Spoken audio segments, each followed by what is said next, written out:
블루벨벳님, 지난 주말 토요일 10시간에 걸친 민중 걸기대회 생중계는 정말 뜻깊은 방송이었습니다. 감사드립니다. 네, 그러셨고. 다른 분께서도 지금 강남역 화재 사진을 올려주셨네요. 정치 이야기라는 닉네임을 쓰시는 분, 국기원 쪽에서 역삼역 쪽을 바라본, 그러니까 굳이 방향으로 말하자면 동쪽을 바라보고 찍은 사진이군요. 맞죠? 국기원에서 역삼역. 예. 헷갈리네, 갑자기. 여기도 상당히 연기 같은 게 있는 것이 확연히 사진에 잡혔습니다. 대단군님, 위수령이니 극악한 자유민주주의 체제를 부정하는 발언들이 박근혜 당에서 많이 나오는 것은 결국 박근혜 까는 말이 아닐까요? 스스로 군사 독재 정권이다를 세상에 선포하는 것과 뭐가 다르겠습니까? 이런 인사들을 보수 우익이라는 먹이를 줘서는 안 된다고 봅니다. 네. 바보천사님, MBN에서 김정은이 손가락에 반창고를 붙이고 나와 라는 자막이 떴다고요? 저게 도대체 어떻게 뉴스가 될 수 있는 건가요?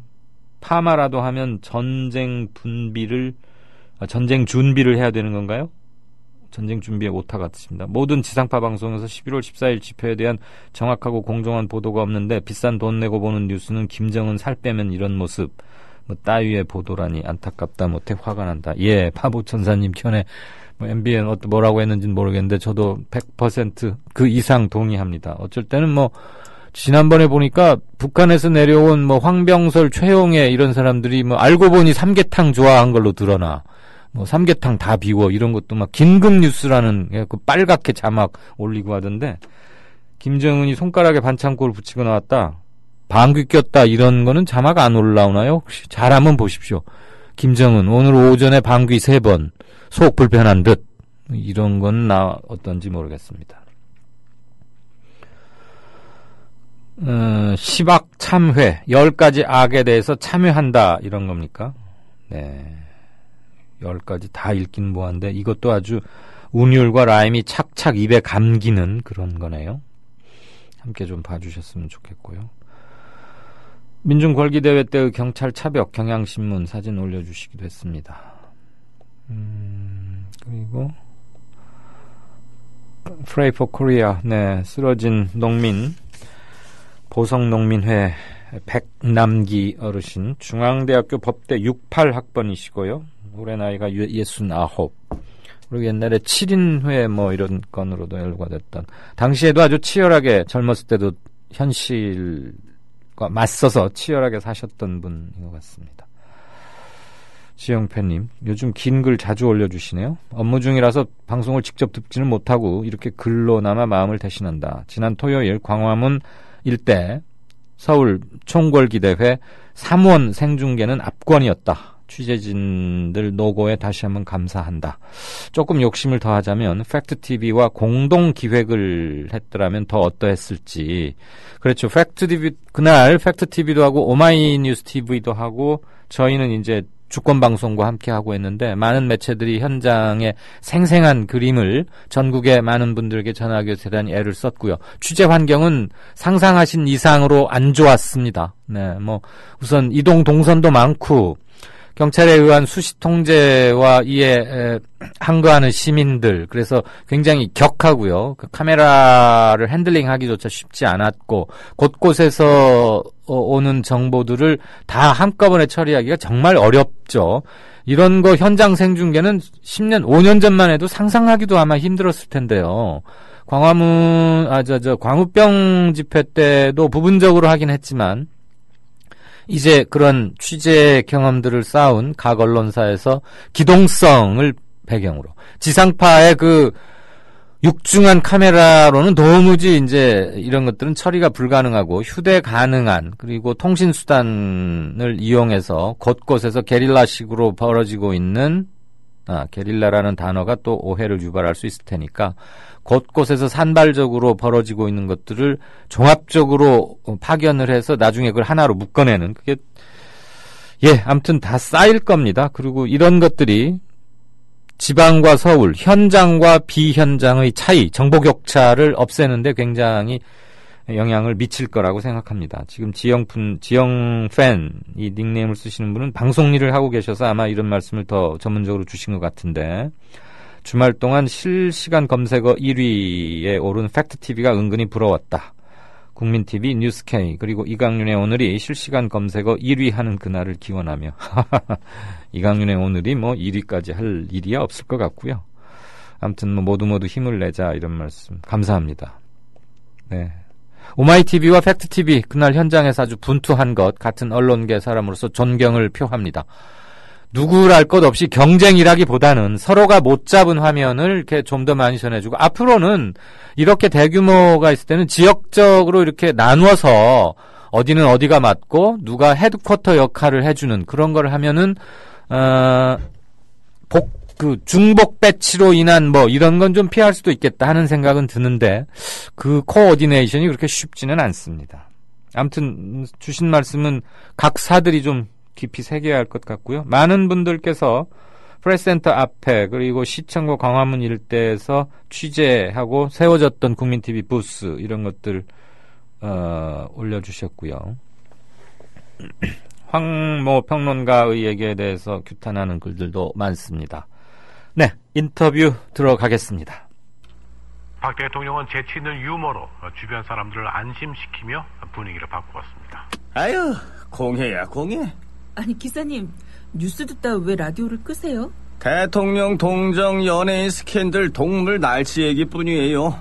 어디 뉴스가 뉴스다워야지요. 그럼 기사님 안목에서 뉴스다운 뉴스는 뭔가요? 4대강 만든다고 하더니 죽을 4차 4대강 만들었고, 나라님이 자원 외교한다며 혈세를 펑펑 써댔고, 똥별들이 무기 팔아서 뒷돈 챙기고 나라가 개판 5분 전이 됐는데 이런 건 뉴스에 안 나오잖아. 뭐가 뉴스겠어요?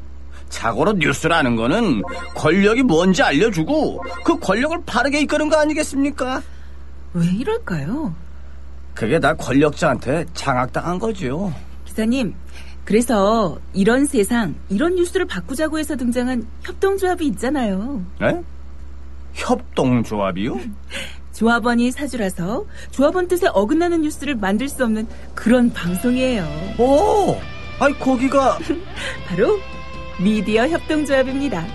욕하고 한숨 쉬는 것으로 그치지 말고 함께 희망을 만들어요. 미디어 협동조합 홈페이지 국민.tv 또는 서울전화 3144-0933으로 문의하세요.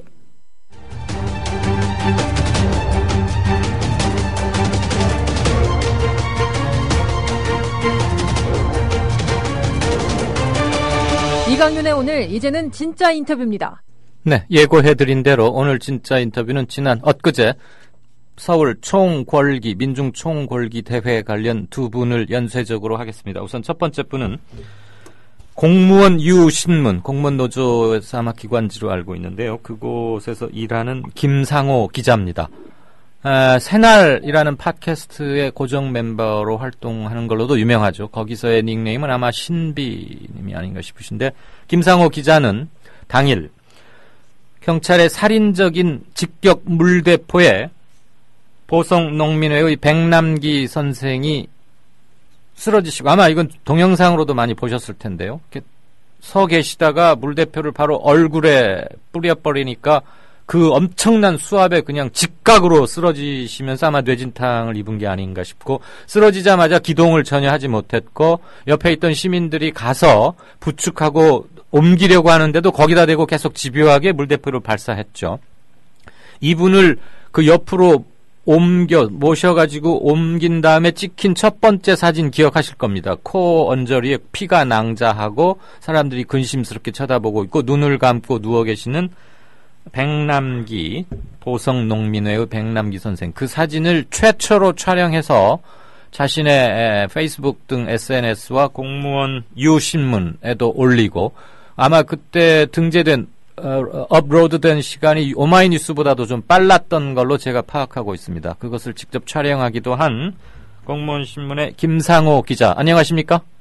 예, 안녕하세요. 공무원신문의 김상호 기자입니다. 제가 당시 상황과 김상호 기자를 함께 설명하려다 보니까 좀 길어졌는데 틀리거나 아닙니다. 보충할 부분 있습니까? 아닙니다. 맞습니다. 네. 우선 김상호 선생님이 어떤 분인지 잘 모르는 분도 많이 계실 테니까 인터뷰에서 특별한 경우가 아니면 그분의 신원은 뭐 공개하고 하는 게 맞으니까 현직 공무원이신 건 맞고요. 아닙니다. 해직 공무원입니다. 아, 해직 공무원이시군요. 네, 노동조합 운동하다가 해직됐고요. 민주화 운동요? 노동운동하다가. 아, 공무원 노조 일 하시다가 해직되셨군요. 예. 네. 그러면 지금 전공로 같은 데 소속이신가요? 그렇죠. 네. 공무원 노조에서 네. 만든 공무원 유신문의 네. 편집실장을 맡다가 예. 이제 기자로 활동하고 있습니다. 아, 그러시군요. 예. 실례지만 해직 사유를 질문해도 됩니까? 공무원 노조 초기 설립 과정에서 이제 대량으로 저희가 한 5,700명 징계 먹고 예. 마지막으로 이제 징계 완전히 퇴출된 거죠. 160명 정도가 지금 해직됐었거든요. 법정에서 최종 판결로. 예. 그 안에 이제 포함된. 160여 분의 해직 공무원 중 한 분이시고. 예. 법원에서 그렇게 됐으니까 당연히 공무원 신분이었으니까 파면됐겠네요. 예, 파면과 해임이 있는데, 네. 처음에는 이제 파면으로 올라갔다가, 네. 법원에서 이제 한 단계 떨어진 해임으로 결정이 된 거죠. 공무원들 경우는 해임 당하면은 그동안 낸 연금 이런 것도 통 못 받게 되고 이런 거 아닙니까? 파면일 때 못 받고요. 네. 해임일 때는 자기가 입금한 총 금액만 받습니다. 예. 그냥 냈던 것만 그냥 고스란히 돌려주는. 맞습니다. 뭐 법정이자 같은 것도 없고. 예, 뭐 이게 이렇게 중요한 건 아닌데, 공무원분들에게는 상당히 중요해서 여쭤본 거고요. 실례지만 해직되기 전에 어느 기관에서 근무했는지 조금 좀 크게 말씀. 강북구청 주택과에서 근무했어요. 어디요? 강북구청 주택과요.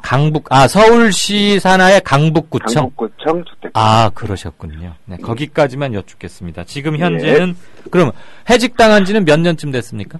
올해가 지금 9년째 됐습니다. 길군요. 그럼 복직 이런 희망이나 뭐 이런 건 불가능합니까? 아니, 복직 법안이 이제 국회에 올라갔었는데, 네. 사실은, 공무원 노조 활동 중에 해직된, 복지에 관한 특별법이 사실 계속 지금 행안위, 네. 국회 행안위에 계속 계류 중에 있습니다. 그런데 네. 여야가 사실상 합의가 됐는데 네. 정부가 반대하고 있어서 지금 통과가 안 되는. 네. 그래서 137명이 아직도 해직자로 남아있는 상태입니다. 알겠습니다. 당일 상황, 그 사진을 백남기 선생을 촬영할 당시의 상황을 좀 소상하게 전해주시겠습니까? 예, 그렇게 할게요.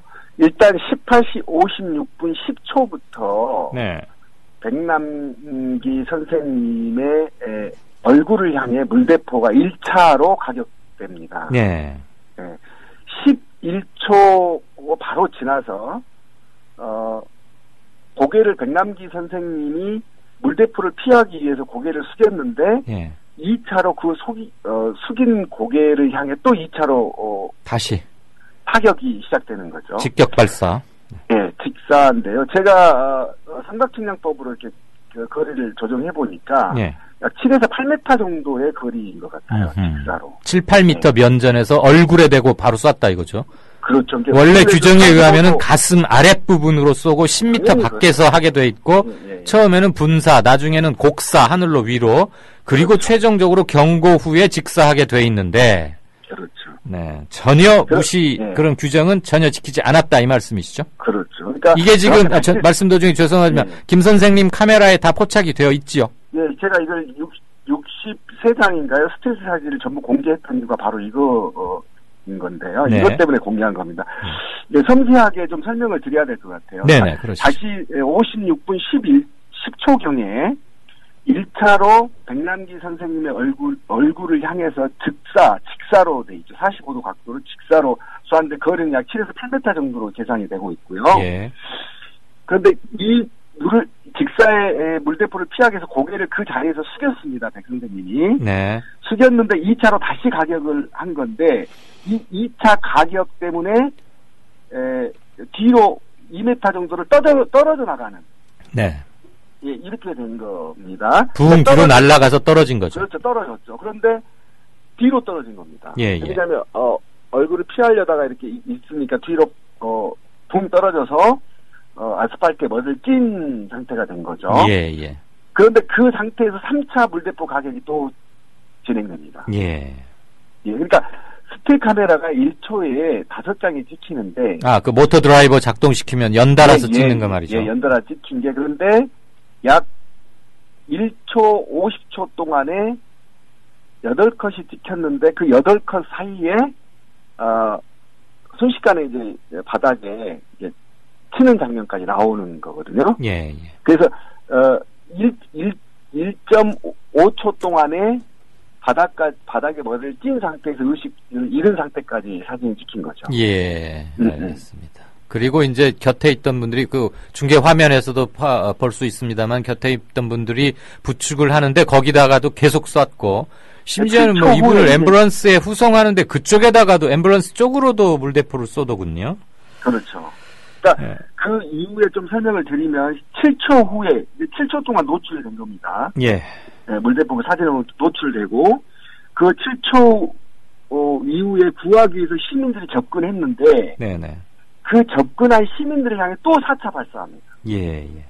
그러니까 그 한 사람은 물대포를 등으로 맞고 예. 두 사람은 백 선생님을 좌우로 잡고 이쪽으로 구출해 오는 이런 단계까지 계속 물대포를 쏘고 있는 네. 예 알겠습니다. 그런 단계에 있었습니다. 당시에 우리 김상호 기자는 예. 그렇게 근접 접근이 가능했었나요? 그 굉장히 혼란하고 물대포 그 물이다 뭐다 아주 현장 상황이 어지럽던데. 예, 바로 5m 앞에 있었고요. 5m 앞에. 예, 왜 그러냐면 그 전에도 제가 그 2차 영상을 돌렸는데 다른 시민들의 영상도 사실은 백 선생님보다 더 심하게 나가 떨어진 영상이 하나 공개돼 있을 겁니다. 예. 그 영상에서도 제가 보듯이 이거는 제가 취재 와중에 이건 완전 살인이다라는 게 있어서 네. 이거는 이대로 영상에 남겨야겠다는 생각에서 제가 최접근을 해서 찍은 거예요, 사실상. 우리 김 기자가 소지하고 있던 카메라는 이른바 DSLR 좀 무겁고 커다랗고 기자들이 쓰는 그겁니까? 아니면? 예, 오디막스 3입니다. 예. 그날 뭐 물이 막 분사되고 했는데 그 촬영에는 별 지장 없었어요? 아니, 제가 그 덧발을 입었는데 그 덧발로 카메라를 계속 숨기고 있기 때문에 카메라는 좀 뿌여한데 예. 저희들은 이제 현장 사진 기자들은 카메라가 생명이잖아요. 그렇죠. 예, 그래서 몸에 숨기고 가서 찍었던. 알겠습니다. 아무튼 렌즈는 물 이런 걸로부터는 최대한 보호는 했고, 그러니까 그나마 선명한 화면이 잡힌 것 같고, 나중에 이제 백 선생을 옆으로 옮겨서 위에서 얼굴을 누워 있는 분을 찍은 걸 보니까 코 언저리에 코피로 유혈이 낭자하던데 그 많은 물 세례를 받았으면 나오는 코피도 다 씻겨졌을 것 같은데. 그 사진에는 피가 그대로 잡혀 있어요. 그 말은 계속해서 출혈이 있었다 이겁니까? 예, 맞습니다. 그 부분을 지금 국민TV를 처음으로 제가 지금 얘기를 하는데요. 네네. 제가 아까 왜 계속 11초 얘기를 계속 드리냐면 이분이 되게 등치가 있으신 분입니다. 네. 그리고 1차에 맞았을 때는 얼굴에 가격될 것으로 저는 예상되고요. 제 사진에 보면. 2차 제가 말했던 2차 고개를 숙였을 때 발사한 것은 눈에 맞았을 걸 가능성이 매우 큽니다. 왜냐하면 안구가 지금 파손이 되어 있기 때문에 선생님이 눈에 맞고 의식을 잃은 상태에서 물대포 수압 때문에 뒤로 밀려서 머리를 아스팔트에 끼는 걸로. 요게 핵심입니다. 그러니까 이미 2차 물을 발사했을 때 의식은 잃었고 의식을 잃은 상태에서 3차 타격 때 수압을 통해서 머리를 완전하게 아스팔트에 부딪혀서 이제 피가 흘리기 시작했던 단계. 그러면서 이제 뇌 속에서는 아마 뇌출혈, 이제 뇌진탕에 의한 뇌출혈이 진행됐을 거고 안구도 파손이 됐고 그런 여파로 이제 코 부근에서 이제 출혈이 바깥으로 나온 거고요. 아무튼 그 생생한 것을 뭐 조중동 같은 그 전문적인 훈련받은 사진 기자보다 훨씬 빨리 찍어서 생생하게 또 유포시키고 그래서 여론이 형성되고 규탄 여론이 지금 대단히 높죠. 그 점 분투해 주신 거 감사드리고요. 지금 우리 김 선생님, 김상호 기자 인터뷰 이제 곧 마쳐야 됩니다. 시간이 좀 더 많으면 자세히 듣겠는데 워낙 설명을 촘촘하게 해주셨으니까 다 청취자분들이 연상하실 수 있고 또 관련 중계 화면도 있고 박주민 변호사께 바로 전화를 연결해서 김상호 기자의 취재 촬영 현장 육성 증언을 바탕으로 이게 어떤 처벌이 가능한지 요것을 좀 알아보도록 하겠습니다. 예, 감사합니다. 새날에서도 뭐 아주 그 입담과 특유의 분석력으로 인기가 대단하시다고 들었는데 이렇게 전화로 인터뷰하게 돼서 이런 일로 인터뷰하면 씁쓸하지만 고맙습니다. 예, 감사합니다. 네, 수고하십시오. 네, 박주민 변호사님 연결돼 있습니까? 예, 안녕하십니까. 안녕하십니까. 연일 뭐 세월호다 뭐다 광화문이고 서울시 어디서고 집회가 벌어지면 항상 현장을 지키는 변호사분들 중에 한 분이신데 토요일 날 물론 현장에 계셨죠? 네, 토요일 날 세월호 가족분들이 대학로 집회. 신고한 예. 대로 행진하는 행사가 있었는데요. 네네네. 거기 같이 참가했다가 네. 국민TV에서 차벽의 문제에 대해서 인터뷰를 해달라고 해서 예. 차벽 쪽에 가서 인터뷰하다가 물대포를 맞았죠. 네. 그 물대포 얘기하렵니다. 전남 보성 농민회 소속의 백남기 고령 농민 되시는 분, 관련 화면이나 영상들 다 보고 들으셨죠, 이미? 예, 맞습니다. 네, 조금 전에 그 사진을 최초로 찍은 해직 공무원이시기도 한 공무원 유신문의 김상호 기자로부터 소상히 전해 들었습니다. 혹시 저희 걸 방송 들으셨다면 아실 텐데, 기본적인 정보는 갖고 계시리라고 생각하고, 이것을 5m 찍은 거리에서 바로 찍은 유일한 사진 기자인 김상호 기자의 증언에 따르면 3번에 걸쳐서 물대포는 직격 가격이 이루어졌다. 이걸로 봐서는 단순한 그리고 그 물대포 사용 지침을 어긴 건 분명하다 이러는데 그냥 과잉 진압 정도가 아니라 미필적 고의에 의한 살인 이런 거 아니냐 이런 분들 견해들이 성난 결론이 많습니다. 법률가로서 냉정하게 어떤 조항 적용이 가능하다고 보시는지요? 일단은 물대포, 그러니까 살수차라고 하는데요. 예. 살수차 사용은 필요 최소한에 그쳐야 됩니다. 네. 근데 이제 필요 최소한에 그치지 않고 과도하게 썼다면 그 자체가 적법한 공무집행이 되는 것은 아니고요. 과도 여부는 어떤 기준으로 정하게 되죠? 과도 여부에 대해서는 1차적으로 이제 살수차 운용 지침에 따라야 될 것이라고 보여지긴 하는데, 네. 일단 살수차 운용 지침도 내부 지침에 불과하기 때문에요. 예. 그것을 지켰다고 해서 다 뭐 합법인 것은? 아니, 합법인 것은 아니라고 봐야 됩니다. 알겠습니다. 예, 그래서 아주 면밀하게 이제 그 사안에 따라서 판단을 해야 될 것 같고요. 네. 이번 사안은 아시다시피 이제 뭐 고령의 노인을 향해서 직사를 한 것이고 네. 쓰러진 뒤에도 계속 직사를 한 부분이라서 예. 필요 최소한에 그쳤다고 보기는 어렵습니다. 네. 그렇다면 이제 적법한 공무집행이었다고 보기 어렵고요. 네. 특히 이제 넘어진 뒤에도 계속 발사를 했다는 것은 단순히 어떤 그 불법적인 행위를 제지하려는 의도를 넘어서는 다른 의도, 즉 뭐 다쳐도 좋다라든지 아하. 조금 더 심각하게 본다면은 뭐 이런 생각은 하고 싶진 않지만 예. 목숨에 좀 지장이 있어도 상관없다. 이런 용인하는 의도가 있었다고도 볼 수가 있습니다. 그 해당 경찰관에게 말이죠. 예, 그렇다면 이거는 이제 뭐 상해의 미필적 고의 혹은 살인의 미필적 고의까지 갈 수 있는 것이기 때문에 네. 뭐 상해나 살인죄 의율 여부도 그래서 논의가 되고 있는 것이죠. 예. 그런데 이거 여론에 떠밀려서 이 해당 경관과 당시 현장 지휘관 그리고 경찰 최종 책임자 등에 대한 조사 및 수사가 이루어진다고 해도 예. 검찰이 최종적으로 어떤 죄를 적용하느냐는 문제는 검찰 손에 달려 있는 거잖아요. 그렇습니다. 예. 그러면은 지금 언급해 주신 미필적 고의에 의한 상해 또는 살인죄까지 적용할지 말지는 역시 검찰의 판단에만 의존하는 수밖에 없는 거죠. 맞습니다. 그리고 특히 뭐 이미 뭐 검찰이나 법무부 쪽 또는 유관부서 쪽에서는 뭐 14일 날 있었던 집회에 폭력성을 부각시키기에 여념이 없기 때문에 네. 거기에 어떤 그런 분위기 조성에 해가 될 수 있을 만한 그렇죠. 제목을 인정하려고 하진 않겠죠. 자기 부정을 하지는 않겠죠. 예, 그래서 그런 부분도 좀 감안하시면서 이 사안이 어떻게 흘러갈지 지켜보시는 게 맞을 것 같습니다. 그러면 박 변호사님 평소에도 예. 늘 궁금했는데요. 옛날 예. 학생운동할 때는 너무나 당연하게 궁금하지 않았는데 나이가 들어서 그런지 예. 이런 경우에 검찰이 어떤 죄목을 어떻게 정해서 어떤 프레임으로 사건을 규정하느냐의 그 과정에 그러니까 실무적인 과정입니다. 수사 및 기소의 실무적인 과정에 검사들에게 압력을 넣는 방법은 흔히 말하는 무슨 여론 형성 이것밖에는 없는 겁니까? 실제로 우리나라의 기소권이라고 하는 것은 검사가 독점하고 있습니다. 그렇죠. 그걸 기소 독점주의라고 하는데요. 네네. 그렇기 때문에 검찰에 굉장한 재량이 부여되는 상태입니다. 예. 그래서 그런 어떤 검찰의 재량을 좀 제한하기 위해서는 국민의 어떤 여론이라든지 정치적 압박 이런 것 말고는 특별한 방법은 없어 보이는 현실입니다. 그런 말이에요. 공판 중에 일단 기소가 되고 나서 예. 검찰이 적용한 죄목에 문제가 있다. 저것은 축소하거나 사건의 본질을 피해가는 거다.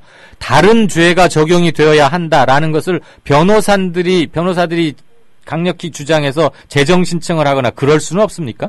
뭐 불기소 처분이라든지 이런 부분에 대해서는 재정 신청이라든지 네. 뭐 또는 항고, 재항고 등의 방법은 있습니다. 네. 근데 아시다시피 뭐 항고나 재항고 같은 경우에도 상위 검찰청에다 하는 것이기 때문에 예. 받아들일 가능성이 좀 많지 않고요. 재정 신청 같은 경우에는 뭐 법원 쪽에다 하는 것이긴 하지만 네. 사실은 법원이 뭐 검찰의 판단에 대해서 전면적으로 부정한 예가 많지는 않습니다. 예.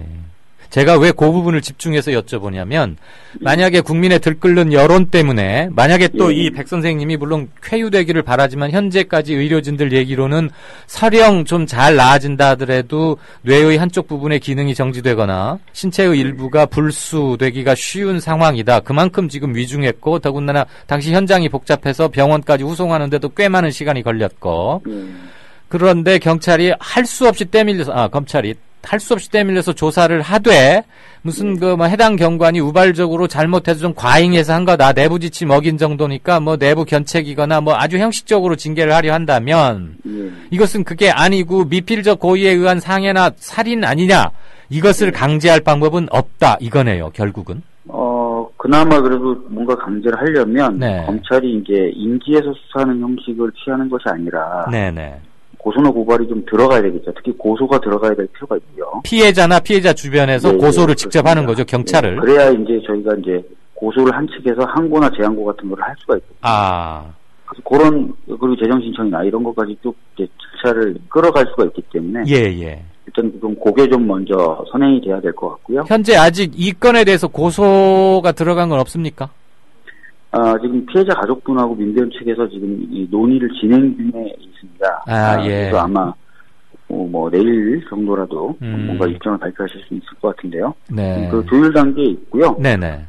민변에서 지금 고민하고 있는 건 형사 고발하고 그다음에 헌법 소원입니다. 물포 발포인가 헌법에 위반된다는 그 두 가지 정도로 고민하고 있는데 사실 그거는 좀 조금 더 지켜봐야 될 것 같고요. 그게 그래서 하여튼 고소 같은 것이 좀 선행이 돼야 될 필요가 있고, 두 번째는 이제 아까 말씀드렸던 것처럼 정치적인 어떤 압력, 부담스럽게 만드는 것들 이런 것들이 좀 필요하죠. 예. 그러면 고소장을 제출할 단계에 이러이러한 형법 위반으로 걸어서 죄목을 적시해서 고소를 할 수는 있습니까? 그렇습니다. 그때는 미필적 고의나 부작위에 의한 그런 것들을 하고 물론 그것을 검찰이 받아들이는지 여부는 검찰 손에 달려있긴 하지만 맞습니다. 고소 당시에 어떤 죄목을 적용하느냐를 일단 전혀 무시는 못하겠죠. 검찰로서도요. 네, 그렇습니다. 그렇게 무시를 하려면 합당한 이유와 또 합당한 이유라고 되고 있는 것을 입증할 만한 자료들을 대야 되거든요. 예. 그렇기 때문에 완전히 무시하기는 어렵고요.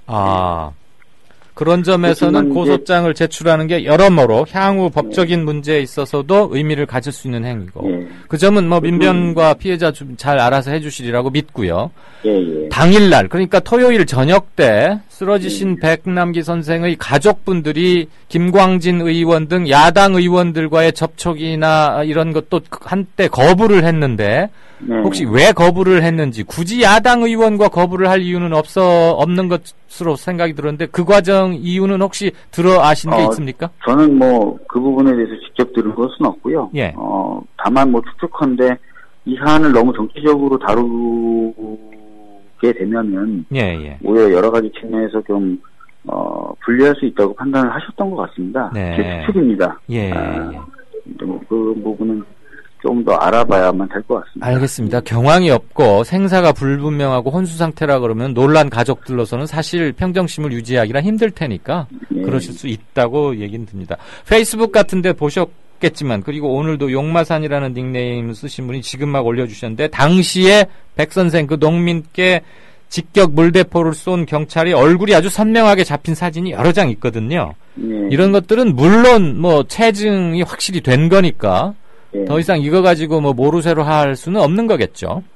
그렇습니다. 그 당시 시간이 이미 특정되어 있고 장소가 특정되어 그렇죠. 있기 때문에 네네. 그 물포 네네. 살수차를 운용했던 사람, 발사를 했던 사람들은 모를 수가 없습니다. 왜냐하면 그렇죠. 살수차는 살수차를 사용하게 되면 대장을 다 적게 돼 있어요. 예. 네, 그래서 그 대장대로 이미 기재가 돼 있을 것이기 때문에 네. 시간 장소 특정해가지고 하면은 누가 어떤 행위를 색출해내는 것, 그러니까 예. 발사자를 특정하는 것은 전혀 어렵지 않을 거다 이 말씀이죠. 찾아내는 건 어렵지 않습니다. 예, 당시 경찰 병력 배치 운용표에 보면 어느 팀에 누구가가 어느 지점에 배치돼 있고 몇 시부터 몇 시까지는 누가 근무를 했고 이런 게 다 있을 테니까 말이죠. 예, 대장을 쓰게 돼 있습니다. 예, 대장. 그러니까 뭐 리터 오늘 발표한 거 보니까 반년치보다 더 많은 것을 그날 하루에다 썼더군요. 그러니까요.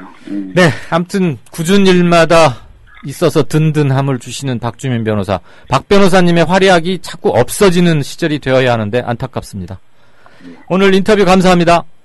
예, 감사합니다. 네, 지금까지 민변의 박주선 변호사와 엊그제 걸기 현장에서의 농민 쓰러지신 것 관련해서 인터뷰 나눴습니다. 어떻게 들으셨는지요? 암울하고 답답하시겠지만 밝힐 건 밝혀야 하기 때문에 그날 현장을 비교적 핀세트로 좀 집어보듯이 재생시키려고 애썼습니다. 이강윤의 오늘이 준비한 순서는 여기까지입니다. 함께 가자 우리 이 길을 이라는 노차사 합창곡 들으면서 작별코자 합니다. 내일 다시 뵙겠습니다. 들어주셔서 대단히 감사합니다.